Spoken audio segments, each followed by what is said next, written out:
Hello guys, मेरा नाम है अभिमन्यु सिंह और आप सब देख रहे हैं अभिमन्यु सिंह टॉक्स। तो चलिए चलते हैं अपनी आज की कहानी की तरफ। उत्तराखंड को देवभूमि के नाम से भी जाना जाता है, लेकिन उत्तराखंड की वादियों में, वहां के पहाड़ों में आज भी कुछ ऐसे अनसुने राज दफन हैं जो दुनिया की नजरों से दूर घोर काले अंधेरे में आज भी सांसें ले रहे हैं। आज मैं आपको ऐसे ही एक राज से रूबरू कराने वाला हूं, ऐसे ही एक राज से आपके सामने पर्दा उठाने वाला हूं, और वो राज है राय साहब की हवेली का। उत्तराखंड में एक हिल स्टेशन है मुंशियारी नाम का। वहां एक हवेली है जिसे लोकल लोग राय साहब की हवेली भी कहते हैं। ये हवेली ऐसे ही बहुत सारे राज दफन किए हुए है अपने अंदर। जब अंग्रेजों का राज था तब यहाँ के जमींदार सत्यवीर सिंह राय थे। उनके दो बेटे थे, एक का नाम था राजवीर और दूसरे का नाम था कर्मवीर। सत्यवीर सिंह अपने दोनों बेटों से बहुत प्यार करते थे, लेकिन उन्हीं को कौन टाल सकता था। एक दिन हवेली में आग लग गई और आधी हवेली के साथ साथ सत्यवीर सिंह के दोनों बेटे राजवीर और कर्मवीर जल के खाक हो गए। सत्यवीर सिंह इस हादसे के बाद से बहुत परेशान रहने लगे, बहुत बीमार रहने लगे। वो इतना गुमसुम और उदास रहने लगे कि उनका मन सिर्फ अकेले रहने का करता था।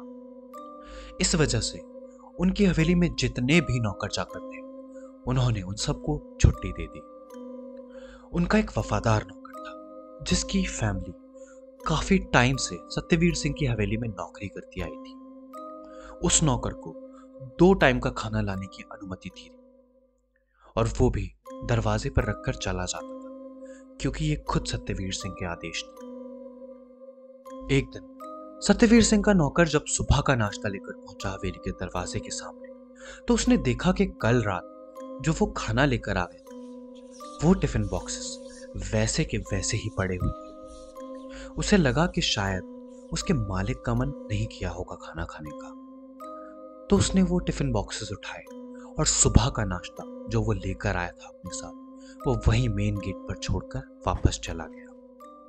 शाम का समय हुआ और सत्यवीर सिंह का वो वफादार नौकर फिर से आया उनका रात का खाना लेकर। वो हवेली के अंदर दाखिल हुआ और जैसे ही वो हवेली के मेन गेट पर पहुंचा, उसने देखा कि हवेली का मेन दरवाजा आधा खुला हुआ था।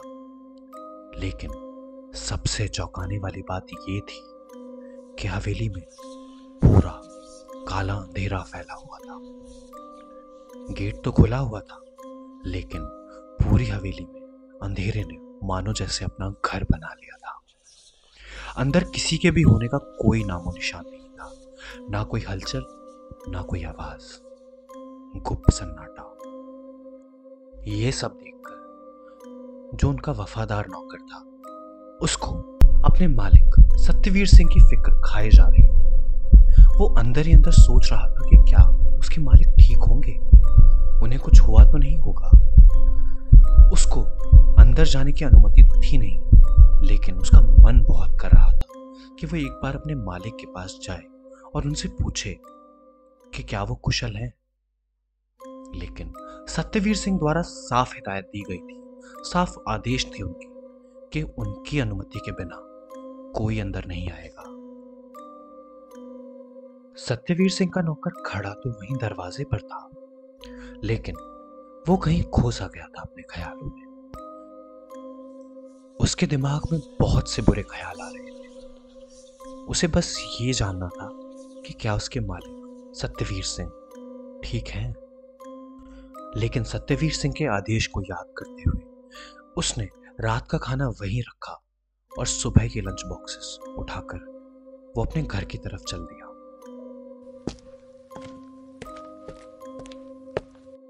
अगले दिन सत्यवीर सिंह के नौकर की नींद पास ही बज रहे ढोल और नगाड़ों की आवाज से खुली, जो कि चौराहे पर बज रहे थे। जो कि उस टाइम यूज होते थे कोई बड़ा अनाउंसमेंट करने के लिए। और वहां पे चौराहे पर बोला जा रहा था कि सभी गांव वाले सुनो, बहुत ही दुख के साथ सूचित किया जाता है कि जमींदार सत्यवीर सिंह राय अब नहीं रहे, उनका निधन हो गया है।